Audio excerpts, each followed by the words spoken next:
Halo semuanya, rekan-rekan Ranah Suci Abadi, kita berjumpa kembali di channel My Novel. Sebelum alur ceritanya dimulai, jangan lupa subscribe dan nyalakan lonceng notifikasinya, agar tidak ketinggalan dengan update episode terbarunya. Jika suka silahkan like dan share, dan komen. Tanpa lama-lama lagi ayo, kita ke alur cerita. First Immortal of the Sword, Chapter 205.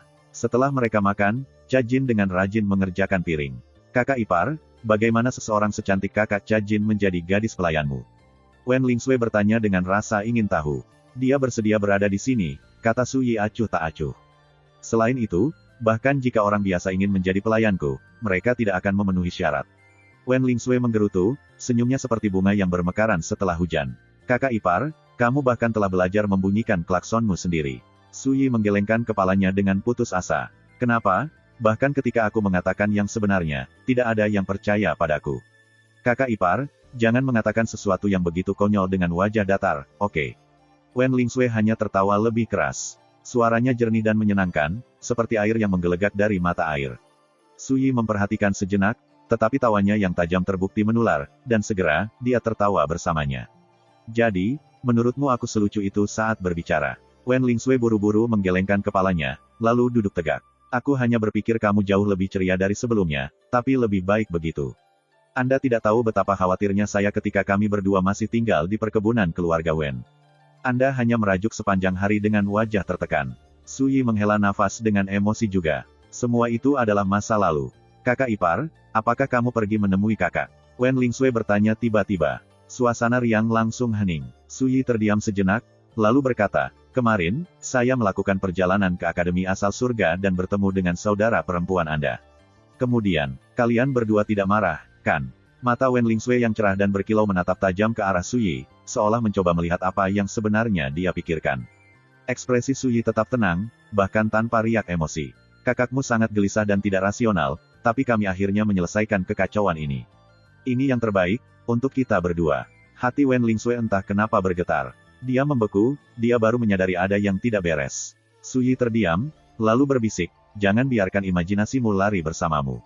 Saya baru saja menarik garis di antara kami, aku tidak menyakitinya.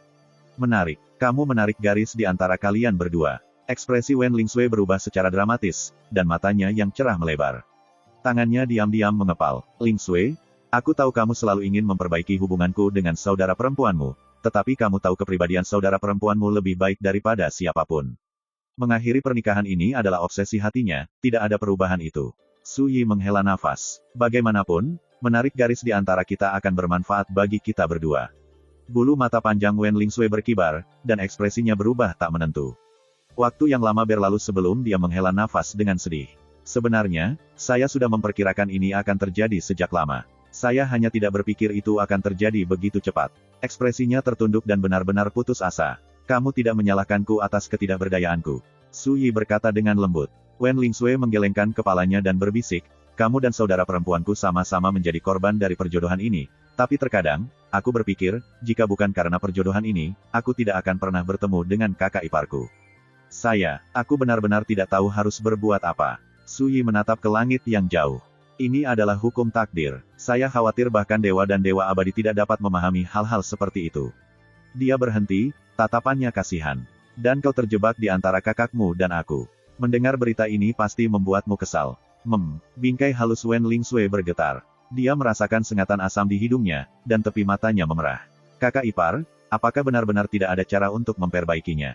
Su Yi dengan lembut menggelengkan kepalanya. Dia mungkin menyayangi Wen Lingsui lebih dari siapapun, tetapi di sini, tidak ada ruang untuk konsesi. Wen Lingsui membeku sesaat, kemudian, air matanya pecah, seperti air yang keluar dari mata air. Dia bangkit. Kakak ipar, aku ingin menjernihkan kepalaku. Su Yi mengangguk. Oke, di dalam, dia merasa sedikit marah. Dia tidak pernah suka melihat wanita yang dia sayangi menangis di depannya. Itu benar dalam kehidupan masa lalunya, dan itu sama benarnya sekarang. Jika dia orang lain, dia pasti sudah lama menghukumnya. Tapi ini adalah Wen Lingsui, dia tidak bisa membuat dirinya kehilangan kesabaran. Hatiku benar-benar semakin lembut dan lembut dia menghela nafas pada dirinya sendiri. Saudara ipar, Wen Lingsui berhenti di dekat pintu pavilion, lalu berbalik, suaranya tersendat karena isak tangis. Su Yi melirik ke arahnya dan melihatnya menyeka air mata dari pipinya. Namun, matanya masih merah dan merah. Bisakah aku tetap memanggilmu, kakak ipar? Seperti yang saya lakukan sebelumnya. Dia berjuang untuk tetap tenang. Meski begitu, suaranya bergetar tak terkendali. Hati Suyi langsung melunak. Itu hanya judul. Anda dapat memanggil saya apapun yang Anda suka. Wen Lingsui mengerutkan bibirnya, lalu berjalan ke pavilion. Cajin tidak jauh, dan dia menyaksikan seluruh adegan ini dimainkan. Dia tidak bisa menahan diri untuk tidak menghela nafas pada dirinya sendiri. Bagaimana dia bisa tahan menyakiti seorang gadis begitu parah? Dan kenapa dia hanya berdiri di sana? Kenapa dia tidak pergi menghiburnya? Lupa, aku hanya harus pergi sendiri.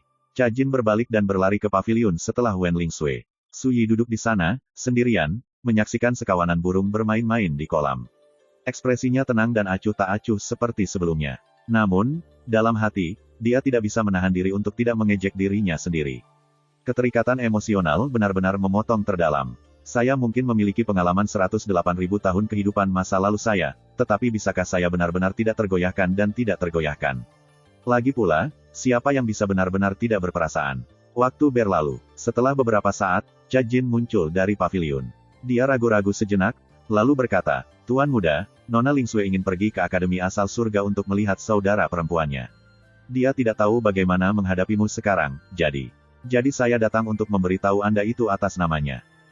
Suyi menggumamkan persetujuannya. "Kalau begitu, kamu lihat dia pergi. Aku akan pergi jalan-jalan." Dengan itu, dia bangkit dan meninggalkan House of Waveswap Rocks. Cajin menyaksikan sosoknya yang tinggi menghilang melewati gerbang. Dia mendapat firasat yang samar bahwa seseorang yang sangat bangga seperti Suyi mungkin tidak akan pernah mengambil inisiatif untuk menyelesaikan masalah dengan seorang wanita.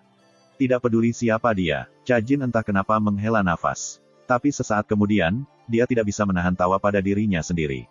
Untuk apa aku mengkhawatirkan semua itu? Setidaknya dia peduli dengan Nona Lingsui, dan aku. Aku tidak lain hanyalah gadis pelayannya. Setelah meninggalkan House of Waveswap Rocks, ia disambut oleh hiruk-pikuk kehidupan manusia dalam segala seginya. Adegan kehidupan fana dimainkan di hadapannya. Begitu Suyi meninggalkan gang, sekelompok orang menunggang kuda. Pemimpin mereka tidak lain adalah Pangeran ke-6 Zhou Zili dan Chang Guoke. Ketika mereka melihat Suyi, mereka segera turun dan berjalan mendekat. Zhou Zili tersenyum dan mengepalkan tinjunya untuk memberi salam. "Tuan Muda Su, hari ini, saya membawa kepala keluarga Sueke."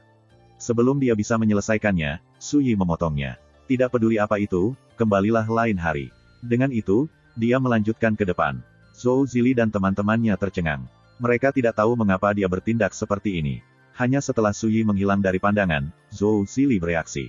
Dia menghela nafas, "Sepertinya kita datang pada waktu yang salah." Saat dia mengatakan ini, dia melirik pria parubaya berbaju biru di sampingnya dengan meminta maaf. "Kepala keluarga Sue, tolong jangan tersinggung, aku yang harus disalahkan. Kami datang ke sini untuk mengunjungi Tuan Muda Su tanpa mempersiapkan atau memberitahu dia sebelumnya."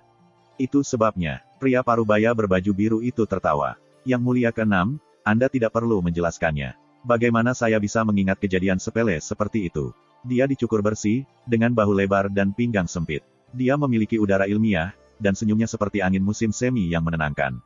Sue Ningyuan, kepala salah satu dari 5 klan tingkat puncak Provinsi Imperatorial, keluarga Sue. Di dalam Provinsi Imperatorial, ada pepatah yang berbunyi, lebih baik memprovokasi Raja Yama daripada menyinggung Sue Ningyuan. Alasannya sederhana, otoritas tertinggi keluarga Sue mungkin terlihat terpelajar dan terhormat, tetapi sebenarnya, dia dingin dan kejam, dengan watak baja. Dia selalu lebih suka membunuh orang yang salah secara tidak sengaja daripada secara tidak sengaja membiarkan orang yang tepat pergi. Sue Ningyuan berhenti, lalu tertawa. "Saya harus mengatakan, Tuan Muda Su ini benar-benar bangga seperti yang Anda katakan, Yang Mulia ke-6.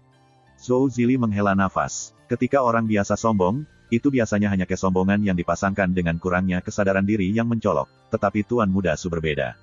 Dia memiliki keterampilan untuk mendukung kesombongannya. Mendengar Anda mengatakan itu hanya membuat saya semakin tertarik untuk melihat apa yang mampu dilakukan oleh Tuan Muda Su ini." Sue Ningyuan mengelus rahang bawahnya yang halus dan tertawa. Tak lama, seluruh kelompok berbalik dan pergi. Suyi berkeliaran sendirian melalui lalu lintas manusia yang padat memenuhi jalan-jalan kota. Jubah birunya seperti batu giok, dan dia memotong satu sosok. Namun, ketika dia melihat keramaian dan hiruk-pikuk, dia merasa seolah-olah semua ini tidak ada hubungannya dengan dia. Hal ini menimbulkan rasa kesepian yang tidak dapat dijelaskan. Semua itu terasa membosankan. Suka dan duka dalam hidup manusia tidak selalu sama. Saat Anda bersemangat, Anda bahkan bisa menyaksikan angin kencang dan hujan deras dengan sangat senang. Ketika Anda sedang bersemangat, bahkan pemandangan terindah di dunia pun tidak dapat menarik minat Anda. Ini adalah keterikatan emosional dunia. Alangkah indahnya jika pedang bisa memotong mereka juga. Su Yi menghela nafas pada dirinya sendiri. Dia selalu berpikiran terbuka tentang hal-hal kesenangan, dan dia tidak memiliki masalah moral tentang hal itu. Pengejaran kesenangan yang rakus semuanya baik-baik saja. Begitu juga dengan mencari peluang dan ikut bersenang-senang. Yang harus dia lakukan hanyalah menikmati kesenangan hidup sepuasnya. Tetapi ketika orang yang dia sayangi terlibat, itu berbeda. Justru karena dia peduli bahwa dia tidak bisa benar-benar tidak berperasaan. Tentu saja, jika Su Xuanjun tumbuh membenci seseorang, jika dia tidak peduli lagi pada mereka, dia akan menjadi seperti pedangnya, dia bisa menebas musuh dan pencuri hati. Tepat saat dia berkeliaran tanpa tujuan di jalanan, dia secara tidak sengaja melihat sekilas sebuah bangunan 3 lantai. Tanda yang tergantung di atas ambang pintu bertuliskan, penginapan yang damai. Kebetulan sekali, Su Yi berhenti, tertegun, lalu berjalan masuk. Tuan muda, apakah Anda berencana untuk tinggal? Kata pria agak gemuk berjubah brokat di belakang konter. Dia memiliki kumis, hidung bulat, dan mata menyipit. Setiap inci dari dirinya memancarkan aura pedagang kotor. Su Yi membalik tangannya, memperlihatkan koin tembaga yang pecah di telapak tangannya. Dia menyerahkannya. Apakah kamu mengenali ini? Pupil pria parubaya itu tiba-tiba mengerut. Dia mengambil koin dan mengevaluasinya. Senyumnya menghilang dari wajahnya, dan dia langsung waspada. Siapa yang memberikan ini padamu? Dia bertanya dengan suara rendah. Wang Yunqi, kata Su Yi. Pria berjubah brokat itu menatap tajam ke arahnya. Apa hubunganmu dengan pelindung Dharma Wang? Kenapa dia memberikan itu padamu? Alis Su Yi melengkung ke atas. Wang Yunqi tidak memberitahu saya bahwa membawa barang ini berarti membuat diri saya diinterogasi. Pria parubaya itu tampak terkejut, tetapi sesaat kemudian, dia memasang senyum ramah di wajahnya. Tuan muda, jangan salah paham. Bagaimana dengan ini? Ikuti saya lebih jauh, ini bukan tempat untuk berbicara. Saat dia berbicara, dia memberi isyarat agar Su Yi mengikuti dan memimpin jalan masuk. Dia seorang Grandmaster, namun dia puas mengelola sebuah penginapan. Menarik. Su Yi tertawa tanpa suara, lalu mengikuti pria itu masuk. First Immortal of the Sword, Chapter 206. Halaman di belakang Peaceful Inn ditumpuk tinggi dengan barang-barang lain-lain. Di bawah kepemimpinan pria berjubah brokat, Su Yi memasuki ruang bawah tanah, lalu berjalan di sepanjang jalan remang-remang selama sekitar 7 menit. Sebuah aula besar yang dibangun di bawah tanah segera memasuki bidang pandangnya. Su Yi sudah lama merasakan ada sesuatu yang salah. Ketika dia melihat aula di depan, dia tidak bisa tidak bertanya, tempat apa ini? Pria parubaya berjubah brokat berhenti, lalu berbalik dan terkekeh. Kau akan tahu begitu kita sudah di dalam. Senyumnya ramah, tapi ada yang aneh dengannya. Oh, kata Su Yi. Ini adalah tempat yang pernah dilihat Wang Yunqi sebagai cara untuk berhubungan, tetapi Su Yi merasa ada sesuatu yang hampir pasti berubah sejak saat itu. Aula bawah tanah dipahat dari batu raksasa, dan sepasang patung batu aneh berdiri di depan gerbang yang terbuka. Patung batu sebelah kiri adalah seekor anjing raksasa berkepala 3 yang hitam pekat. Itu duduk di sana, kepalanya terangkat, tampak mengerikan dan ganas. Patung batu di sebelah kanan adalah seorang wanita yang luwes dan anggun, tetapi di bawah pinggangnya, dia memiliki tubuh ular melingkar. Lengannya disilangkan di depannya, dan dia membawa lentera berbentuk seperti bunga teratai. Ketika dia melihat dua patung jahat ini, alis Su Yi terangkat. Mereka entah bagaimana tampak agak akrab. Sesaat kemudian, dia ingat di mana dia pernah melihat mereka sebelumnya. Anjing hitam berkepala 3 itu tampak seperti binatang buas yang besar, anjing setan yang menghancurkan jiwa. Adapun wanita ular, dia mirip dengan keturunan klan ular hantu. Mereka semua memiliki tubuh setengah manusia, setengah ular. Di antara penghuni gelap Netherworld, klan ular hantu memiliki gelar lain, utusan lampu. Mereka menempati posisi yang sangat tinggi.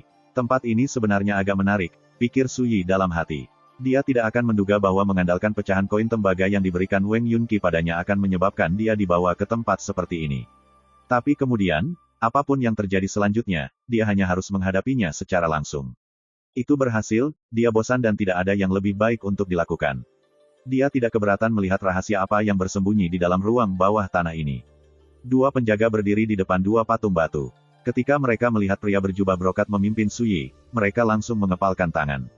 Salam, Penatualu. Pria parubaya itu mengangguk, tetapi tidak mengatakan apa-apa. Dia baru saja memimpin Su Yi langsung ke ruang bawah tanah. Lentera menerangi interior aula, tetapi tidak ada orang lain yang terlihat.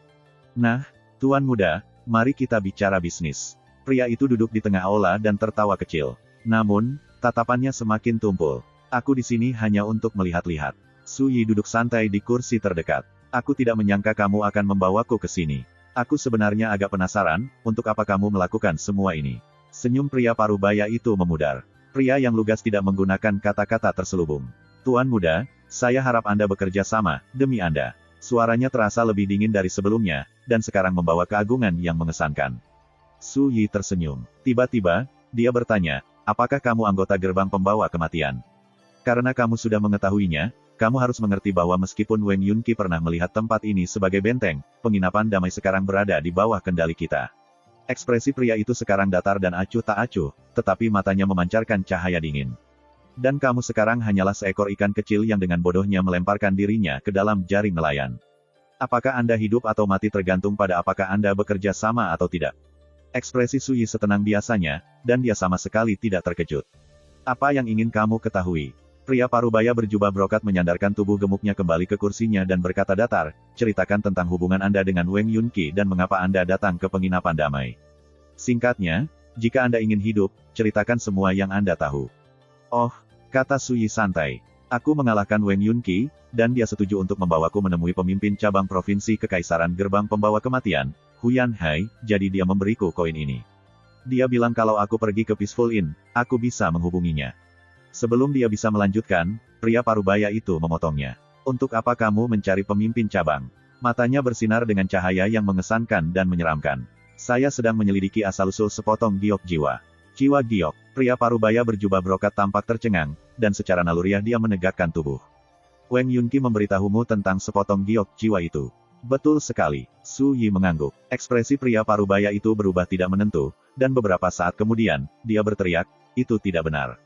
Bukankah kamu baru saja mengatakan kamu mengalahkan Wang Yunqi? Kalau begitu, mengapa kamu datang mencarinya di Peaceful Inn? Nak, aku menyarankanmu untuk jujur padaku. Tatapannya mengesankan, tatapannya tajam seperti pisau. Dia menatap Su Yi dengan saksama, megah dan menakutkan. Su Yi tertawa. Kau pikir aku mencoba menipumu? Pria parubaya itu mendengus. Jangan bilang kamu tidak. Lalu bagaimana jika saya memberitahu Anda bahwa Taois keseimbangan darah, Chu Silang, dan Liu Xianlan semuanya jatuh di bawah pedang saya? Su Yi bertanya dengan datar. Apakah kamu akan percaya padaku kalau begitu? Untuk sesaat, pria itu tertegun. Kemudian, kemarahannya memuncak, dan dia tertawa. Nak, jangan bilang bahwa kamu menyadari kesulitanmu dan berharap gertakan kosong ini akan mengintimidasiku. Su Yi menghela nafas ringan. Sepertinya jika aku memberitahumu bahwa tadi malam, akulah yang membunuh putra pemimpin cabangmu, Huyan Bao, kamu juga tidak akan percaya itu. Aku harus menjadi idiot untuk percaya itu. Pria itu mendengus dingin. Anak muda, saya sudah cukup sopan. Apakah Anda benar-benar berpikir saya penurut? Ketika Su Yi melihat ini, dia tidak bisa tidak kehilangan minat. Dia sudah bosan untuk memulai. Kalau tidak, dia tidak akan repot-repot mengunjungi Peaceful Inn. Siapa yang mengira dia akan mengalami hal seperti ini? Su Yi bangkit, tetapi tidak membuang kata-kata lagi. Sebaliknya, dia langsung ke intinya. Bagaimana dengan ini? Saya akan memberi Anda satu kesempatan terakhir, jadilah baik dan beritahu saya keberadaan pemimpin cabang Anda saat ini, dan saya akan menyelamatkan hidup Anda. Jika tidak Anda benar-benar akan mati. Luangkan waktu Anda dan pikirkan baik-baik. Pria parubaya itu tercengang. Kemudian, dia tidak bisa menahan diri untuk tidak tertawa terbahak-bahak. Dia tertawa begitu keras, dia hampir menangis, seolah-olah ini adalah hal terlucu yang pernah dia dengar. Beberapa waktu berlalu sebelum dia perlahan bangkit, tawanya diganti dengan tatapan pembunuh. Aku sudah hidup selama ini, tapi ini pertama kalinya aku melihat seseorang yang begitu bodoh tentang hidup dan mati. Sebelum dia bisa selesai, dia melihat Su Yi mengulurkan tangan kanannya dan menamparnya. Serangan itu terjadi dari jarak jauh. Sebuah gerakan tunggal yang bersahaja. Namun itu membentuk jejak telapak tangan yang mempesona di udara. Tangan itu melonjak dengan garis demi garis kekuatan astral Dao yang seperti pedang, dengan petunjuk dari pesona Dao itu sendiri yang samar dan hampir tak terlihat. Pupil pria parubaya itu mengerut, dan dia secara naluriah mencoba memblokirnya. Tapi tamparan ini mengandung kekuatan-kekuatan astral Dao. Ini mungkin terlihat sederhana dan bersahaja, tetapi bagaimana mungkin Grandmaster tingkat pertama seperti dia bisa memblokirnya? Dia hanya bisa menonton sebagai bang, seolah-olah sebuah gunung kuno telah menabrak tubuh gemuk pria parubaya itu. Itu membuatnya terbang di udara, menghancurkan kursi dan meja di sampingnya. Potongan-potongan itu terbang di udara, sementara pria itu sendiri menabrak dinding kamar. Pria itu mengejang, dan dia batuk seteguk darah. Tulang-tulang lengannya telah hancur, dan otot-ototnya telah terbelah, meninggalkan kedua tungkainya menjadi bubur berdarah. Seluruh tubuhnya kesakitan, dan otot-otot wajahnya berkedut hebat. Anda, pria itu tercengang, dan matanya melebar ketakutan. Dia bahkan tidak bisa membayangkan bagaimana seorang Grandmaster seperti dirinya telah kalah begitu cepat dan begitu lengkap. Kurang ajar, para penjaga di luar ruangan mendengar keributan itu dan segera bergegas keluar. Su Yi hanya mengulurkan jarinya dan menjentikkan 2 kali. Splur, splur, 2 garis kekuatan yang tajam seperti pedang terbang dari jari-jarinya. Sebelum para penjaga bisa bereaksi, kepala mereka melayang di udara dan menyemburkan darah. Adegan berdarah ini menakutkan bahkan pria parubaya, seorang Grandmaster, sampai-sampai jiwanya praktis meninggalkan tubuhnya. "Siapa sebenarnya kamu?" tanya pria parubaya itu. Suaranya bergetar ketika dia menyadari sepenuhnya kesulitannya. "Aku bilang aku hanya lewat. Siapa yang mengira bahwa apapun yang saya katakan, Anda tidak akan mempercayai saya?" Su Yi menggelengkan kepalanya. "Aku percaya kamu. Aku percaya kamu." Pria parubaya itu berteriak panik. "Tolong, teman, lepaskan aku sekali ini saja. Anda sedang mencari Wang Yunqi, kan? Aku bisa membantumu menemukannya. Aku lupa menyebutkan ini, tapi aku sudah lama mengetahui keberadaan Wang Yunqi," kata Su Yi datar. Ketika dia mendengar itu, pria parubaya itu praktis kehilangannya. Dia ingin mengaum dengan marah. "Jika Anda sudah tahu di mana menemukan Wang Yunqi, untuk apa Anda datang ke Peaceful Inn? Apa? Kau hanya bosan?" Seolah membaca pikirannya, Su Yi menghela nafas. "Aku benar-benar agak bosan. Kalau tidak, bagaimana mungkin saya bisa keluar dan berkeliaran di jalanan tanpa tujuan sampai saya menemukan diri saya di sini?" Kali ini, pria itu benar-benar bingung. Dia bahkan tidak bisa menaikkan mood untuk mengutuknya. Dia hanya merasa bingung yang tak terlukiskan. Bagaimana mungkin ada orang seperti dia di dunia ini? Mungkin akan berbeda jika ada seseorang di kota ini yang layak berbagi minuman denganku. Mungkin kalau begitu, saya tidak akan pernah datang ke sini, kata Su Yi, terdengar agak hambar. Atau mungkin ini takdir. Saya kebetulan bertemu dengan Anda ketika saya sedang dalam suasana hati yang buruk.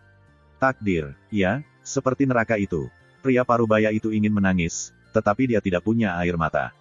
Bencana ini datang entah dari mana. Apakah kamu mengenali ini? Su Yi mengeluarkan giok jiwa dan menunjukkannya padanya. Saya bersedia. Pria parubaya itu buru-buru mengangguk.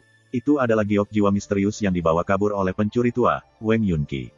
Tetapi, mengapa kamu memilikinya? Su Yi berpikir sejenak, lalu berkata, hari ini, aku bisa membuat pengecualian untukmu.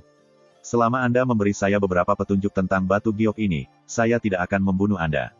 Pria parubaya itu gemetar, lalu buru-buru mengambil kesempatan terakhirnya dalam hidup. Tuan muda, saya ingat dengan jelas bahwa 10 tahun yang lalu, pemimpin pangkalan Huyan Hai menerima perintah langsung dari markas besar. Mereka mengirimnya ke Blue Thistle Yao Mountain untuk berpartisipasi dalam operasi rahasia. Dia kembali sebulan kemudian dengan sepotong giok jiwa itu. Pria itu berhenti, lalu melanjutkan, tetapi pada saat itu, dia terluka parah. Begitu dia berhasil kembali ke cabang provinsi imperatorial, dia mempercayakan batu giok itu kepada Wang Yunqi, pria yang paling dia percayai. Huyan Hai tidak akan pernah menduga bahwa Wang Yunqi akan memanfaatkan pengasingannya untuk merebut batu giok dan beberapa harta lainnya, lalu melarikan diri dan mengkhianati sekte tersebut. Su Yi merenungkan ini, lalu berkata sambil berpikir, semua ini terjadi 10 tahun yang lalu. Betul sekali, pria itu buru-buru mengangguk. Setiap 10 tahun, Blue Thistle Yao Mountain akan meletus dengan gelombang binatang buas. Melihat dari sudut itu, sangat mungkin bahwa operasi rahasia yang diikuti Huyan Hai terjadi selama gelombang binatang terakhir. Ekspresi Su Yi agak aneh. Belum lama ini, Markis Spirit Martial, Chen Zeng, pernah memberitahunya tentang Blue Thistle Yao Mountain dan gelombang binatang buasnya. Tapi dia terkejut mengetahui bahwa kemungkinan besar Huyan Hai telah memperoleh giok jiwa misterius dari Blue Thistle Yao Mountain selama gelombang binatang terakhir. Jangan bilang identitas King Wan entah bagaimana terhubung ke Blue Thistle Yao Mountain. Saat Su Yi merenung, dia tiba-tiba teringat sesuatu yang pernah dikatakan Ning Si Hua kepadanya. Alam duniawi ini sama sekali tidak sesederhana yang terlihat di permukaan. First Immortal of the Sword, Chapter 207. Masing-masing dari 8 pegunungan Great Yao Great Zhou memiliki karakteristik aneh dan luar biasa mereka sendiri. Seperti rawa 10.000 racun Gunung Yao, di mana terdapat sebuah altar aneh yang diselimuti oleh tengkorak yang seram. Atau korselar bawah tanah Gunung Silver Flame Yao, tempat mumi berkeliaran. Reruntuhan kuil harta karun Gunung Yao, sementara itu, memunculkan teratai hitam yang tidak wajar dan nyanyian. Dan menurut Markis Spirit Martial, Blue Thistle Yao Mountain menyembunyikan rahasia yang belum diketahui juga. Su Yi mengendalikan pikirannya, lalu bertanya, di mana Huyan Hai sekarang? Pria berjubah brokat berkata dengan suara gemetar, sebulan yang lalu, dia pergi ke markas gerbang pembawa kematian. Dia mengatakan pemimpin sekte sedang merencanakan sesuatu yang besar, jadi dia memanggil kepala ke-6 cabang untuk membantunya. Pemimpin cabang Huyan Hai belum kembali. Bukankah kesengsaraan pembawa kematian bertahun-tahun yang lalu memberikan pukulan besar bagi vitalitasmu? Anda praktis berantakan. Sudah berapa lama? Apa sebenarnya hal besar yang kamu rencanakan ini? Pria parubaya itu menggelengkan kepalanya. Itu rahasia yang terlalu besar untuk diketahui orang sepertiku. Di mana markas utama gerbang Deathbringer berada? Pria parubaya itu buru-buru berkata, saya hanya tahu itu di dalam Provinsi Putih. Saya khawatir hanya pemimpin pangkalan seperti Huyan Hai yang tahu lokasi spesifiknya. Provinsi Putih. Su Yi tiba-tiba teringat bahwa keluarga Lanling Xiao Xiao Tiankue tinggal di Provinsi Putih juga. Selanjutnya, Provinsi Putih berbatasan langsung dengan ibu kota Giok. Itu adalah wilayah di sekitar ibu kota, dekat jantung Zhou Agung. Siapa yang mengira bahwa faksi yang dilihat orang-orang di dunia ini sesat dan tidak ortodoks akan mendirikan basisnya di sana di semua tempat? Tak lama, Su Yi menggelengkan kepalanya. Dia selalu terlalu malas untuk mengkhawatirkan hal-hal yang tidak ada hubungannya dengan dirinya. Dia hanya mengarahkan pandangannya pada gerbang pembawa kematian karena dia ingin mengungkap petunjuk mengenai identitas King Wan. Itu saja. Setelah hening sejenak, Su Yi berkata, tentang apa yang terjadi hari ini. Tapi sebelum dia bisa menyelesaikannya, pria parubaya berjubah brokat itu menarik napas dalam-dalam, lalu mengucapkan sumpah yang khusyuk dan kuat.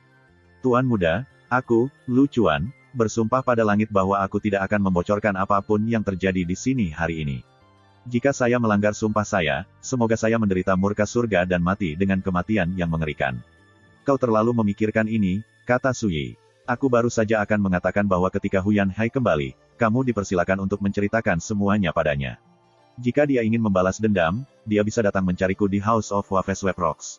Lu Chuan terpaku di tempat. Pikirannya seolah runtuh. Aku baru saja menyelesaikan sumpahku. Jika saya memberitahu pemimpin cabang sekarang, apa yang akan saya lakukan jika saya benar-benar menderita murka surga dan mati dengan kematian yang mengerikan? Beberapa waktu berlalu sebelum Lu Chuan sadar kembali, tapi saat itu, Su Yi sudah pergi.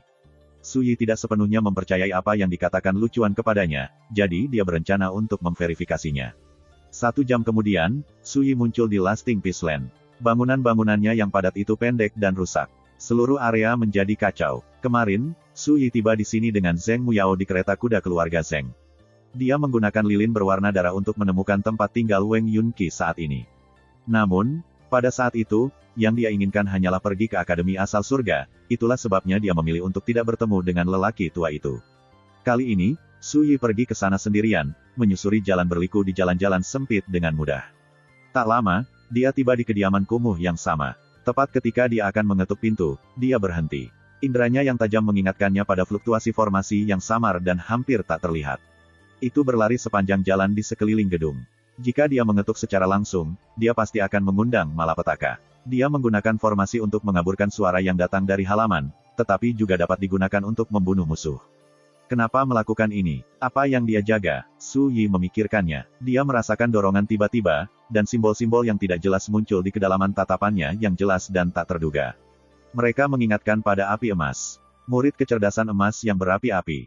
Ada ungkapan umum yang berbunyi melihat sesuatu sejelas seseorang melihat api yang menyala-nyala, satu lirikan untuk memahami segalanya.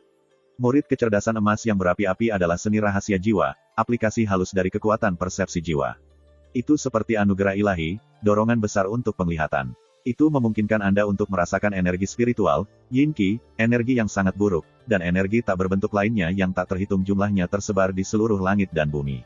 Demikian pula, itu bisa merasakan jejak yang tertinggal setelah menempatkan formasi, serta struktur formasi. Seketika, kekuatan pengamatan Fury Golden Pupils of Discernment melucuti formasi, tidak ada yang tersisa untuk disembunyikan. Su Yi melangkah maju, lalu berjalan ke belakang properti dan dengan lembut mengetuk batu bata biru yang sedikit menonjol dari dinding. Diam-diam dan tanpa jejak, seluruh formasi tenggelam dalam keheningan yang aneh. Hampir segera, suara percakapan terpancar dari dalam halaman. Pak Tua Weng, saya pergi untuk melihat pagi ini. Tidak ada kabar dari Peaceful Inn. Seorang pria parubaya berbaju kuning duduk di meja batu halaman, berbicara di antara teguk anggur. Apakah kamu yakin tidak melakukan kesalahan? Itu tidak mungkin. Wang Yunqi menggelengkan kepalanya. Saya berani mengatakan dengan pasti bahwa anak laki-laki Su tiba di ibu kota provinsi Imperator 2 hari yang lalu.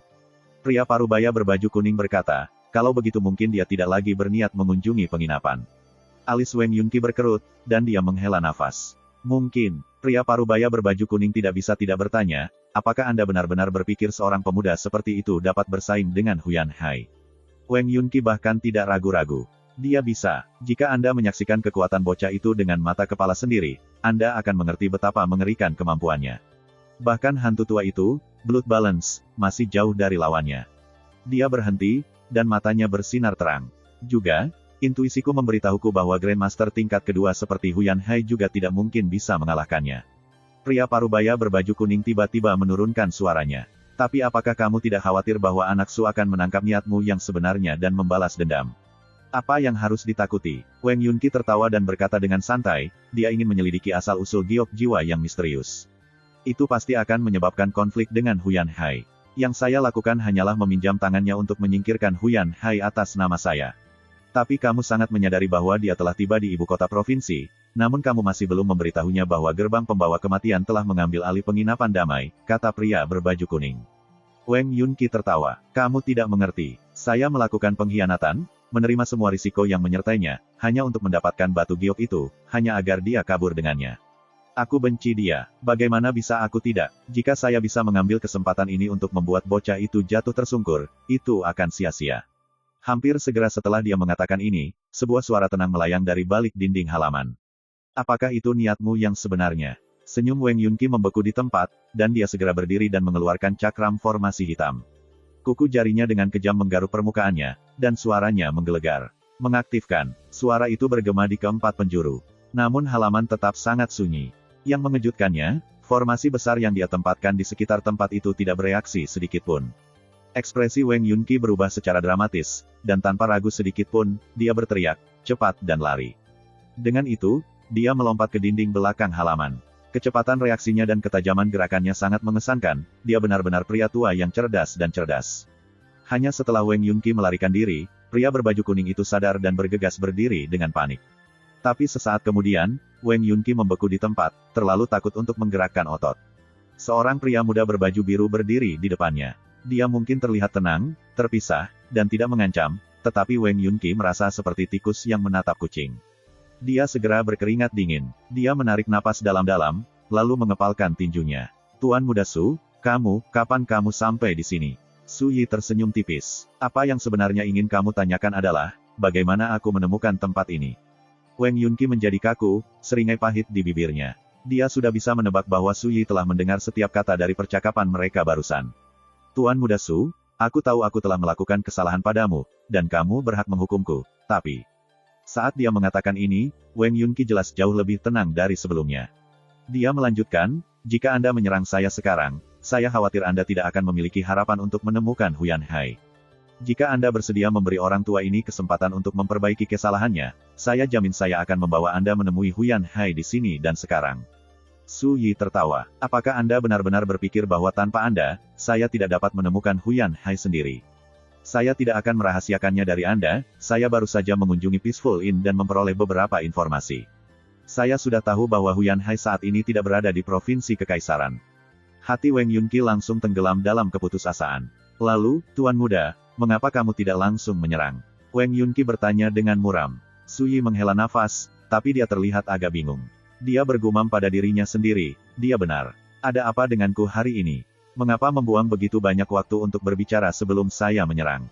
Bahkan sebelum dia selesai berbicara, pria berbaju kuning menyaksikan dengan ngeri saat Su Yi dengan santai melambaikan tangannya. Gedebuk. Wang Yunqi adalah ahli akumulasi ki puncak, namun sekarang, kepalanya terbentur ke lantai, darah segar memancar dari tunggul lehernya. Cepat dan mudah, seperti menghancurkan semut. Pria parubaya berbaju kuning tidak bisa menahan diri untuk tidak berseru, Tuan Muda Su, ini tidak ada hubungannya dengan saya. Aku bahkan tidak pernah mempertimbangkan untuk menjadi musuhmu. Saya, Su Yi meliriknya. Bagaimana Wang Yunqi tahu aku telah tiba di ibu kota provinsi Imperator? Pria berbaju kuning itu buru-buru berkata, Dia melakukan sesuatu pada jejak darah koin tembaga itu. Dia membuatnya sehingga dalam waktu 2 jam setelah kedatanganmu di ibu kota provinsi, salah satu hantu yang dia besarkan akan menangkap kehadiranmu. Su Yi membalik tangannya, dan koin tembaga itu muncul. Tidak heran aku tidak merasakan sesuatu yang mencurigakan tentang itu. Jadi, itu adalah masalah dengan materi itu sendiri. Dengan itu, dia berbalik dan pergi. Hanya setelah melihat sosoknya yang tinggi dan kurus menghilang, pria berbaju kuning itu menghela nafas lega dan pulih dari linglungnya.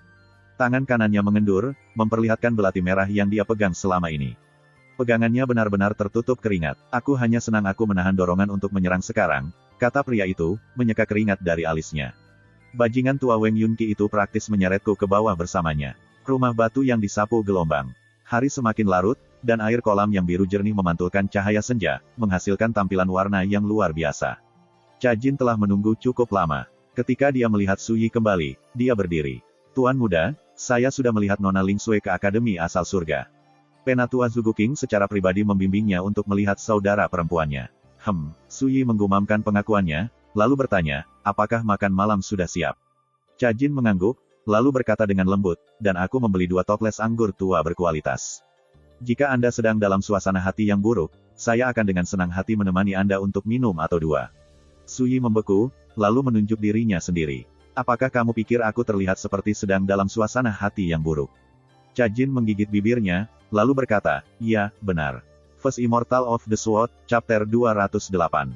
Tuan muda, ketika Anda tidak bahagia, mata Anda lebih dingin dan lebih jauh. Ini halus, tapi benar-benar sangat berbeda dari biasanya.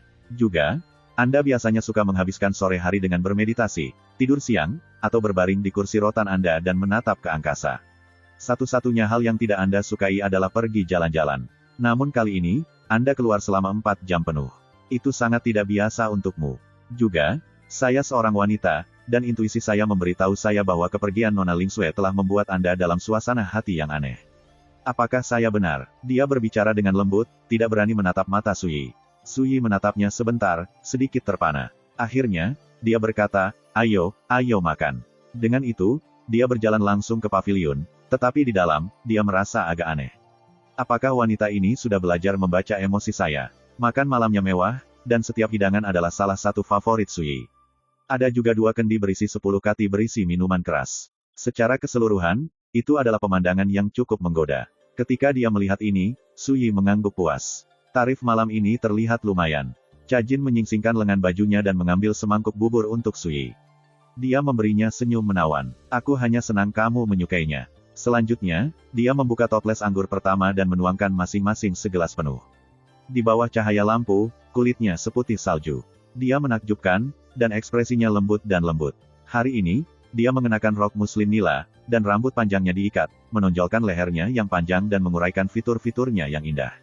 Dia adalah pesta untuk mata. Tuan muda, bersorak. Cha Jin mengangkat cangkirnya dan mengeringkannya. Kulitnya yang lembut dan seperti suet langsung memerah. Su Yi mengambil cangkirnya dan mengeringkannya juga. Sudah berapa lama sejak kamu datang ke Great Zhou? Setahun, 3 bulan, dan 19 hari, kata Cha Jin tanpa berhenti untuk berpikir. Su Yi tercengang. Kamu ingat dengan detail seperti itu. Jejak kesedihan melintas di wajah Cha Jin. Zhou Agung bukanlah rumahku. Saya secara alami merasa kesepian dan terisolasi di sini. Dari waktu ke waktu, saya memikirkan teman dan keluarga saya dan menghitung hari sejak terakhir kali saya melihat mereka. Itu sebabnya saya ingat dengan sangat jelas. Sentimen yang umum. Su Yi mengangguk. Bagaimana denganmu, Tuan muda? Apakah kamu pernah merindukan teman dan keluargamu? Tanya Cha Jin sambil mengisi ulang anggur mereka. Aku tidak, kata Su Yi santai. Su Yi menerima ekspresi terkejutnya, dan dia tidak bisa menahan tawa. Ketika saatnya tiba ketika kamu melangkah ke jalan Dao besar, kamu secara alami akan mengerti. Dalam perjalanan ini, hanya 2 hal yang akan menemani Anda di setiap langkah. Ini segera menggelitik minat Cha Jin. 2 hal apa? Su Yi minum lagi, lalu berkata dengan nada meremehkan, kesendirian dan keyakinan. Hanya 1 kalimat, tapi itu mengirimkan gelombang yang mengalir di hatinya. Dalam 108.000 tahun kehidupan masa lalunya, dia telah menyaksikan terlalu banyak kematian dan perpisahan. Ketika dia mencapai puncak dan merenungkan hidupnya, dia menyadari bahwa di puncak Grand Dao, tidak ada yang tersisa untuk menemaninya, dan sudah lama tidak ada. Cha Jin langsung sedikit bingung.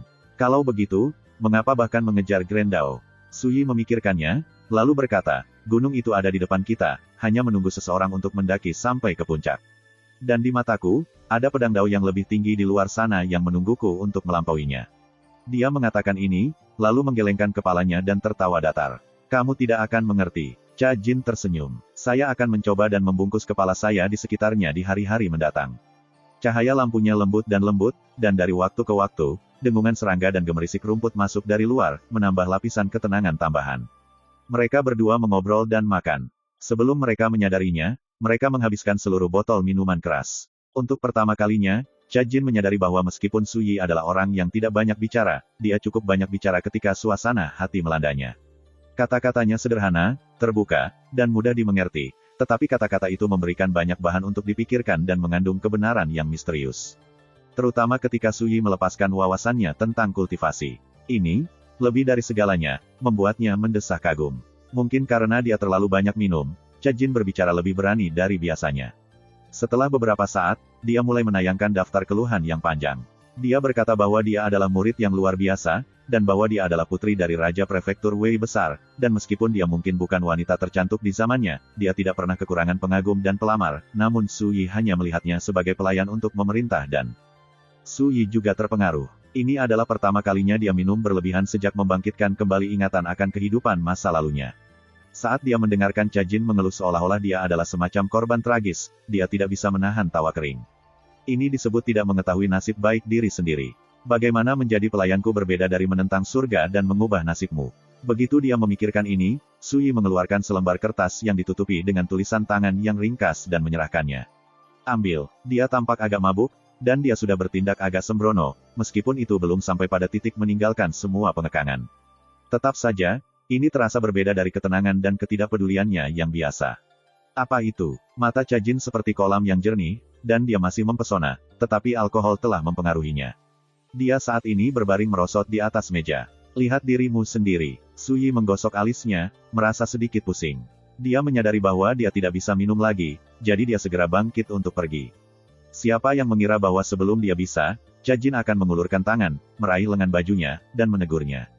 Malam ini, kita tidak akan berhenti sampai kita mabuk. Aku tidak akan membiarkanmu berhenti sampai aku meminummu di bawah meja. Su Yi mendengus dingin, kembali ke tempat duduknya, dan mengambil botol anggur kedua. Ayo, silakan dan coba. Cajin melangkah ke bangku dan menyingsingkan lengan bajunya, memperlihatkan lengan seputih salju. Matanya kabur karena mabuk, tapi sekarang berkobar dengan keinginan untuk bertarung. Tuan muda, jangan meremehkanku. Aku bilang aku akan meminummu sampai pingsan, dan aku akan melakukannya. Pipi wanita cantik tiada taraf ini memerah, dan rambutnya acak-acakan.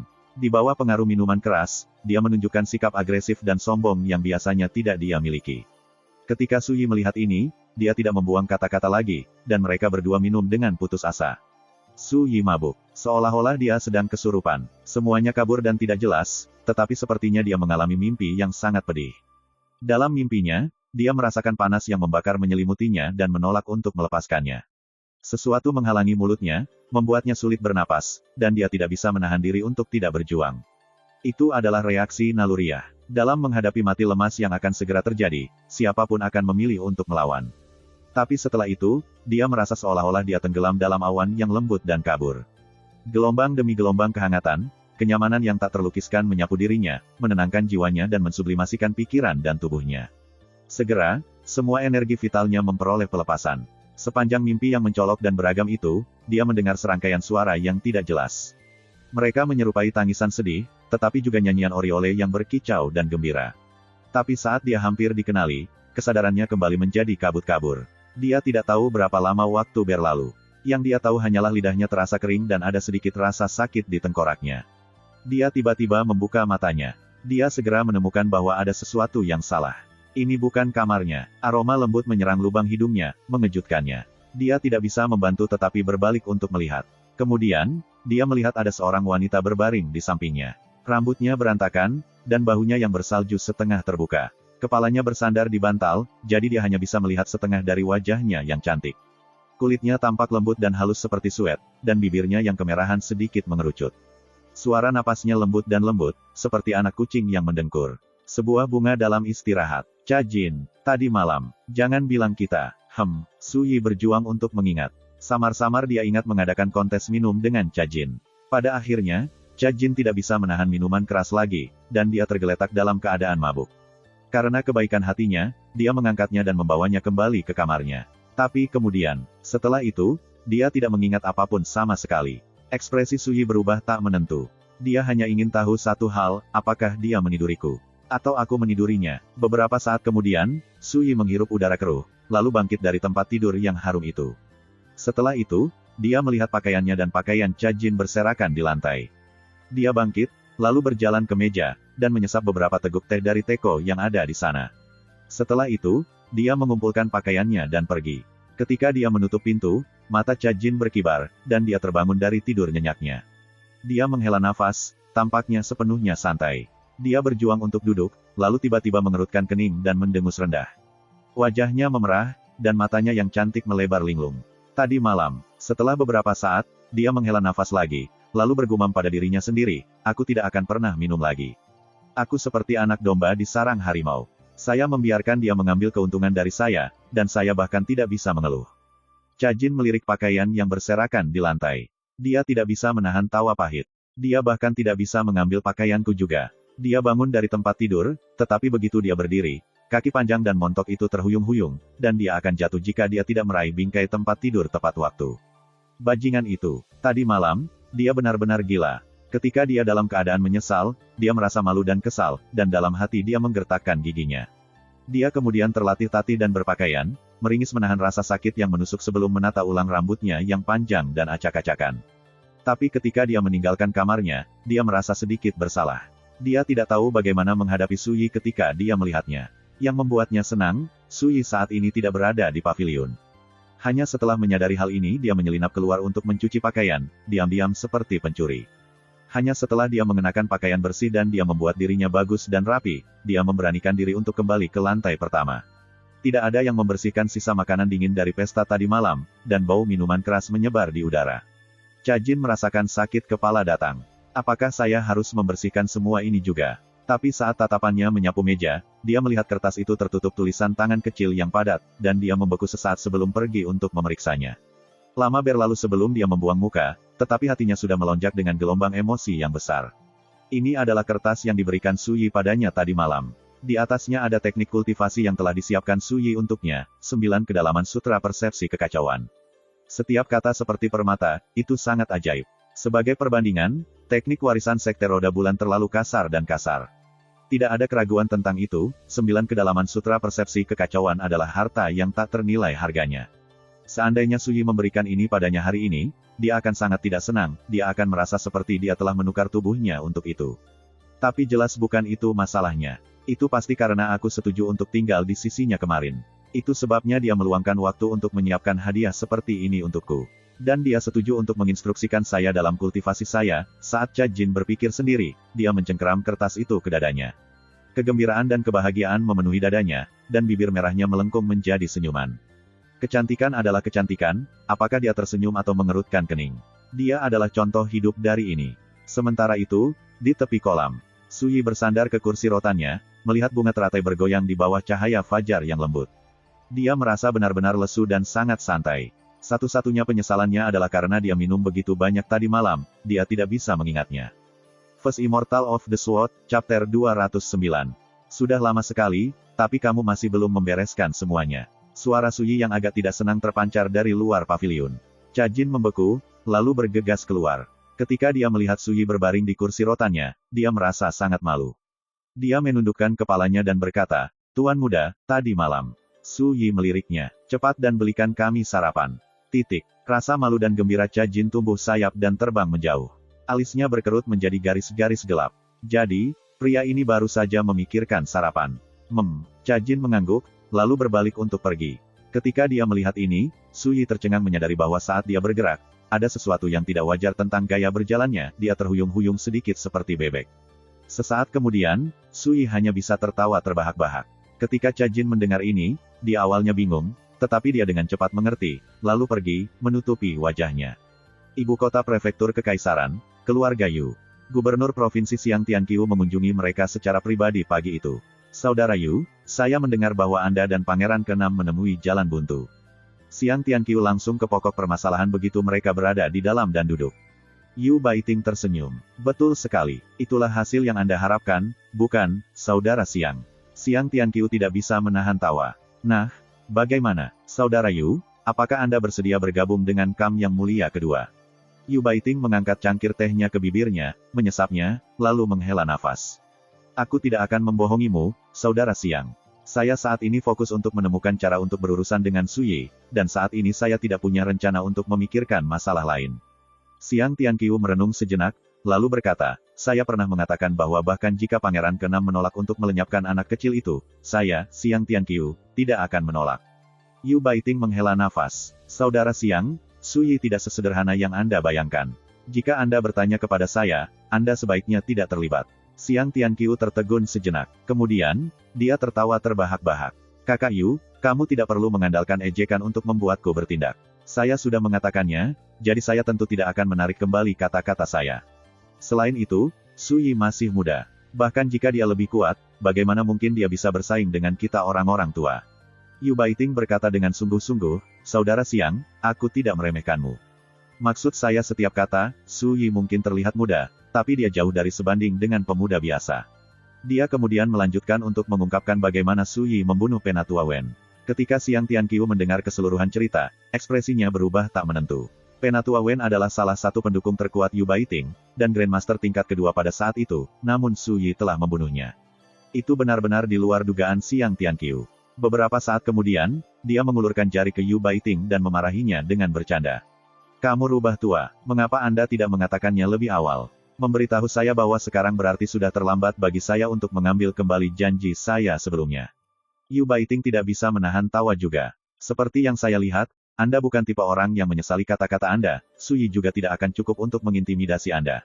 Dia berhenti, lalu berkata dengan sungguh-sungguh, mari kita begini, justru karena bocah itu begitu kuat sehingga Pangeran ke-6 menganggapnya begitu penting. Jika Anda bersedia membantu saya melenyapkannya, saya, Yu Baiting, akan membantu Anda selamat di party mendatang. Mata Siang Tianqiu berbinar. Luar biasa. Saya menolak untuk percaya bahwa ada masalah yang tidak dapat kita selesaikan di Provinsi Imperatorial. Yu Baiting kemudian mengganti topik pembicaraan, terdengar tenang dan tidak tergesa-gesa. Saudara Siang, tampaknya Yang Mulia ke-6 sepenuhnya yakin tentang pesta teh yang akan datang. Bagaimana persiapan Anda? Siang Tianqiu memberinya seringai percaya diri. Mari kita katakan seperti ini, bahkan jika beberapa variabel tak terduga muncul, Pangeran ke-6 tidak mungkin mengubah situasi ini menjadi menguntungkannya. Oh, Yu Baiting berkata sambil berpikir. Sepertinya kamu memiliki beberapa kartu di lengan bajumu yang tidak aku ketahui.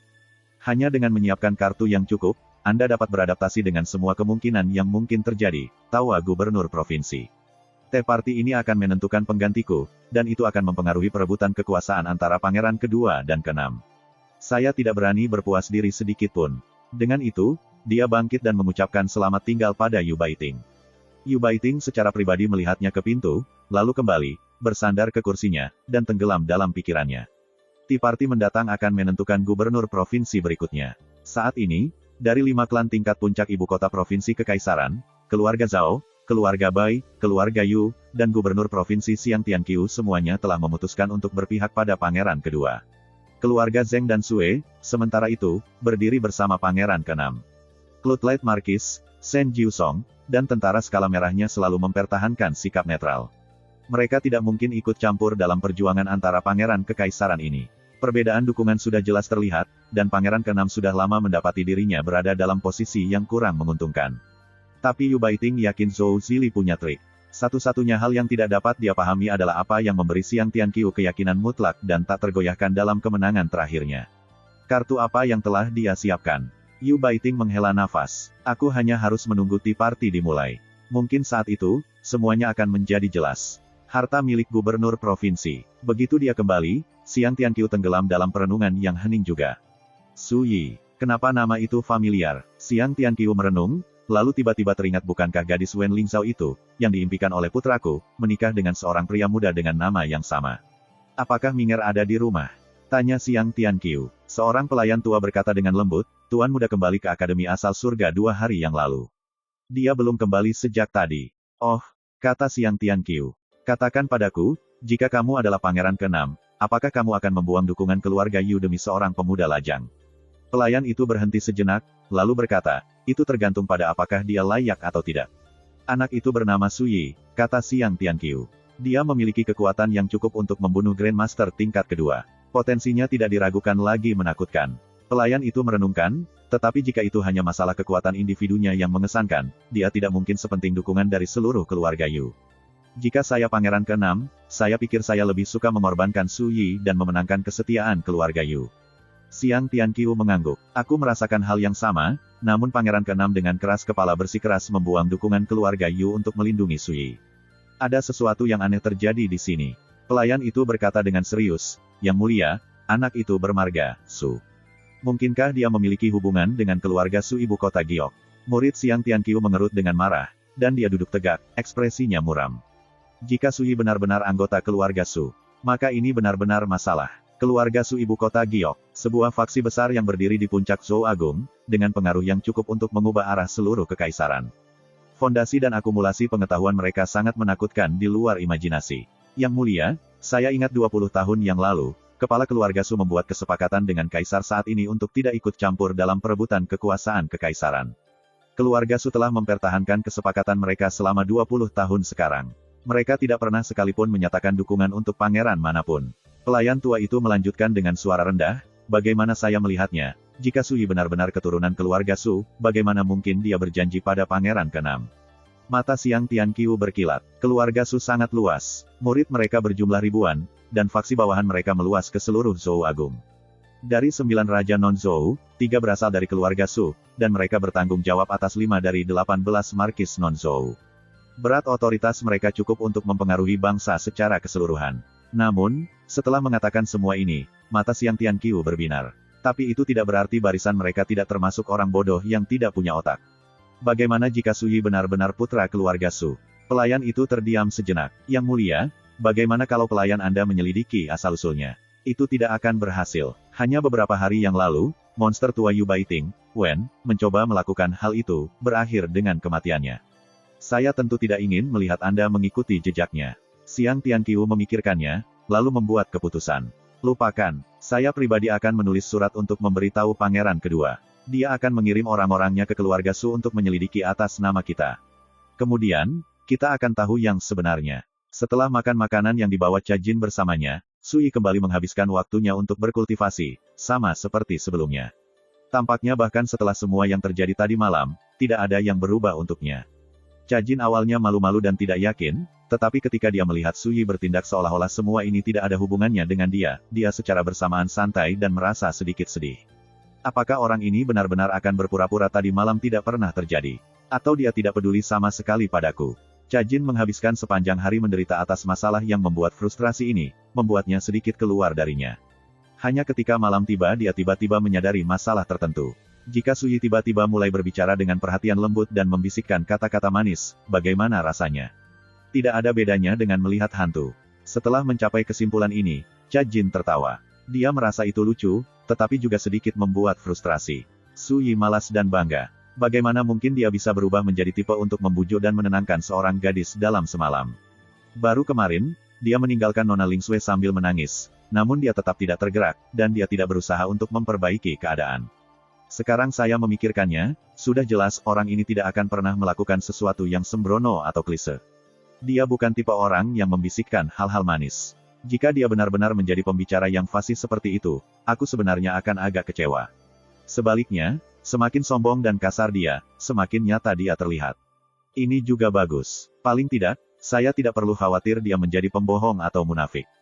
Begitu dia menyadari hal ini, Cha Jin merasa jauh lebih santai. Malam itu, setelah makan malam, Cha Jin mandi dan menyiapkan baju ganti bersih untuk Sui, tetapi tepat ketika dia akan pergi, Sui berkata dengan acuh tak acuh, datanglah ke kamarku nanti. Wajah cantik Cha Jin langsung memerah, dan bahkan telinganya terasa panas. Dia bergumam sedikit bingung, Tuan muda, tubuhku masih butuh waktu untuk pulih. Sui meliriknya dengan kesal. Apa yang kamu pikirkan? Bisakah Anda memahami sendiri 9 kedalaman dari persepsi kekacauan sutra?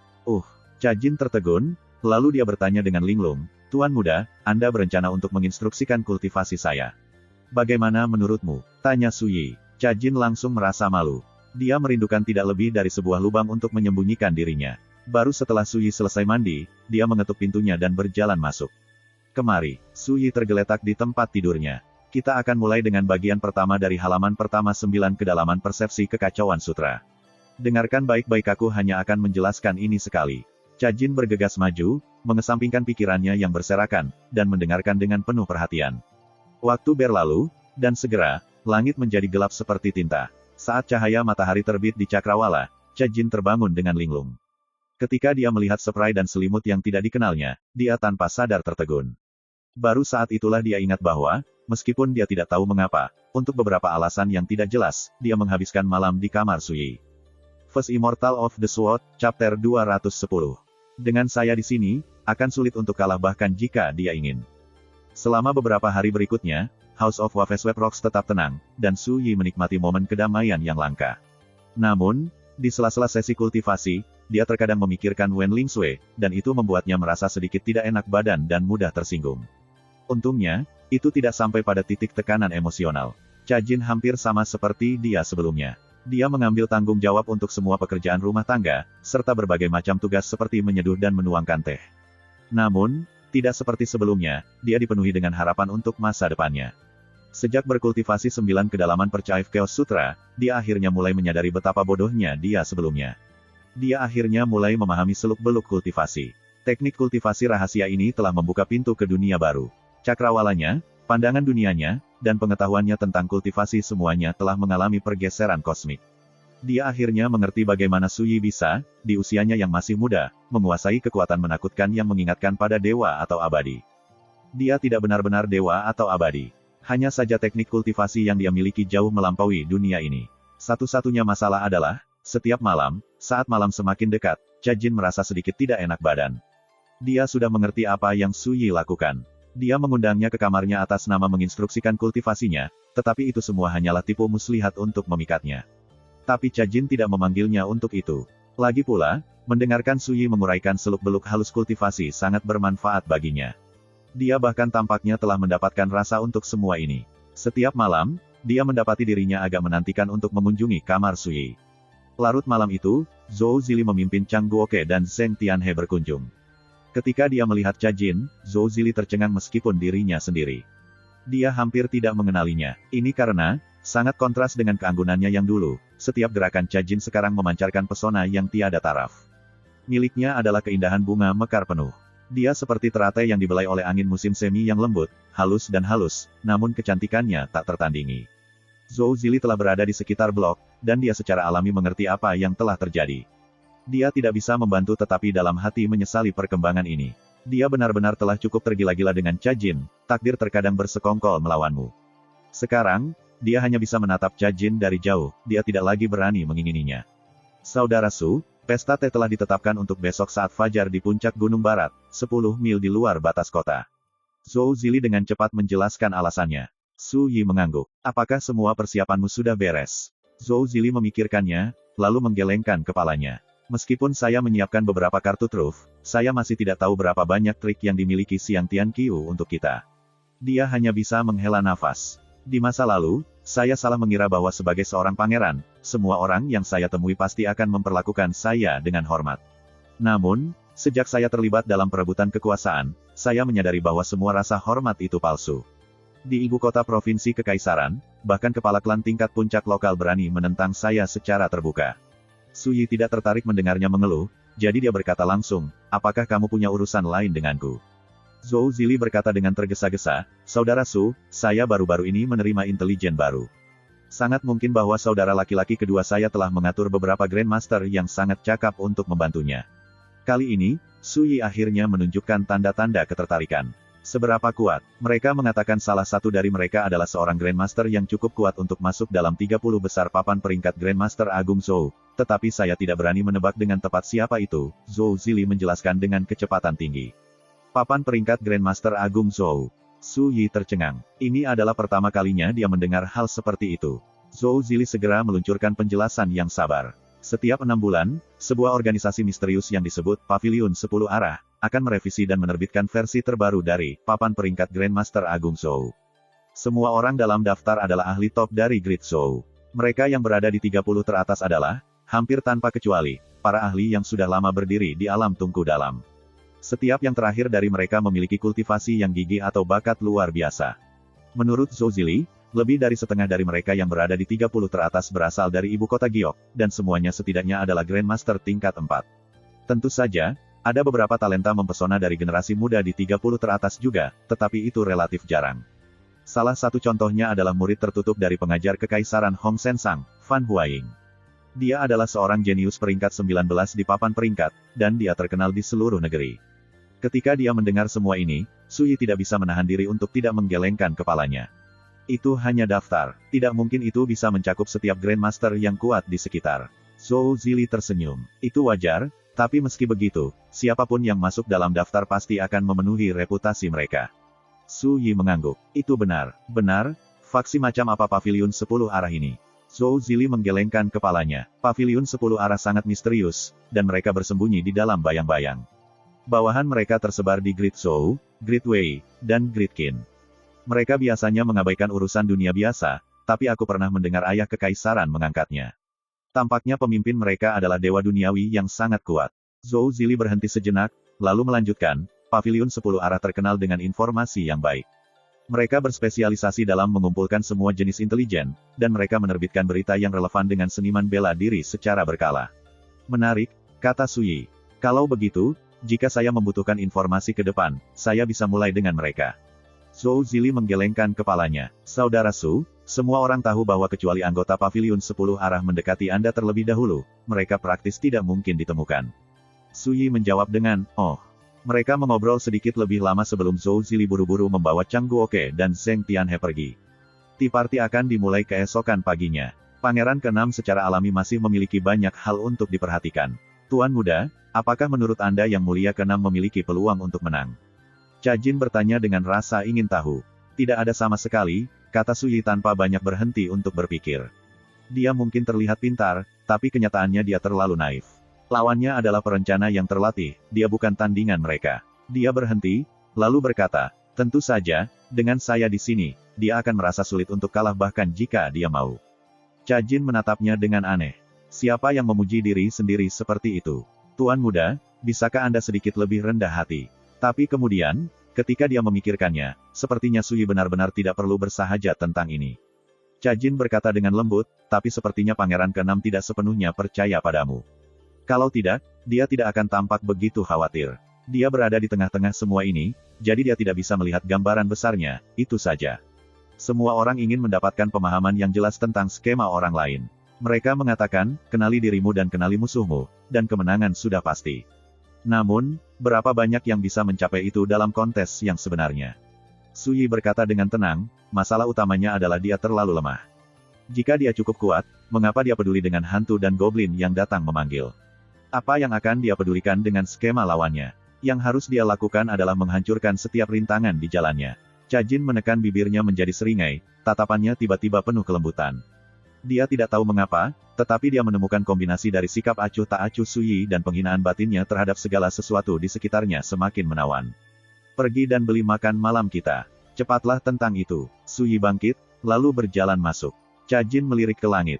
Baru saat itulah dia menyadari bahwa ya, malam memang telah tiba. Siapa yang tahu apa yang dia pikirkan, tetapi wajahnya menjadi merah padam saat dia bergegas untuk mengatur makanan mereka berikutnya. Pagi hari berikutnya, suara ketukan di pintu gerbang membangunkan Cha Jin dari tidurnya. Sebuah gerutuan tak jelas keluar dari bibir merahnya. Dia mengulurkan tangan untuk melepaskan cakar iblis yang menutupi dadanya, lalu duduk. Saat dia berpakaian, dia berbisik, Tuan Muda, itu mungkin yang mulia ke-6. Saya akan pergi membuka gerbang.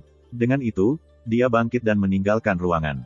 Sedikit kurang dari 10 menit kemudian, Su Yi selesai mandi dan berjalan santai keluar dari pavilion, hanya untuk melihat seluruh kelompok orang berdiri di halaman. Zhou Zili, Chang Guoke, Qing Jin, Zheng Tianhe, Mu Zongting, serta seorang pria parubaya dengan sikap kutu buku yang halus. Ini adalah, Su Yi melirik pria yang dimaksud. Untuk beberapa alasan, dia tampak agak akrab. Pria itu tersenyum, lalu berinisiatif menyambutnya. Yang rendah hati ini disebut Sue Ningyuan. Salam, Tuan Muda Su. Anda mungkin tidak mengingat saya, tetapi kami bertemu sebentar beberapa hari yang lalu. Su Yi mengangguk tetapi tidak mengatakan apa-apa. Ayo pergi. Tuan Muda, saya ingin pergi dengan Anda, kata Cha Jin buru-buru. Tentu, kata Su Yi santai. Benar, bawakan makanan. Oh, dan kursi rotanku juga. Kelompok itu tidak tahu bagaimana menanggapinya. Jika saya tidak tahu lebih baik, saya akan berpikir dia akan piknik. Cha Jin, bagaimanapun, sudah lama terbiasa dengan cara Su Yi melakukan sesuatu. Zhou Zili mengambil kesempatan untuk berbisik, Saudara Su, tentang hari ini. Su Yi meliriknya, kegagalan untuk tetap tenang pada saat kritis adalah hal yang tabu. Setelah Anda mencapai tujuan Anda di Tea Party, saya mendorong Anda untuk memperbaiki temperamen Anda. Kalau tidak, saya khawatir Anda tidak akan pernah berarti banyak. Zhou Zili menggenggam tinjunya dengan malu-malu. Terima kasih atas saran Anda. Saya pasti akan mengingatnya. Tuan Muda Su, tampaknya Anda sepenuhnya percaya diri tentang pesta teh hari ini, tertawa Sue Ningyuan. Su Yi melirik otoritas tertinggi keluarga Sue dan berkata, jika saya tidak percaya diri, mengapa saya repot-repot menemani Anda?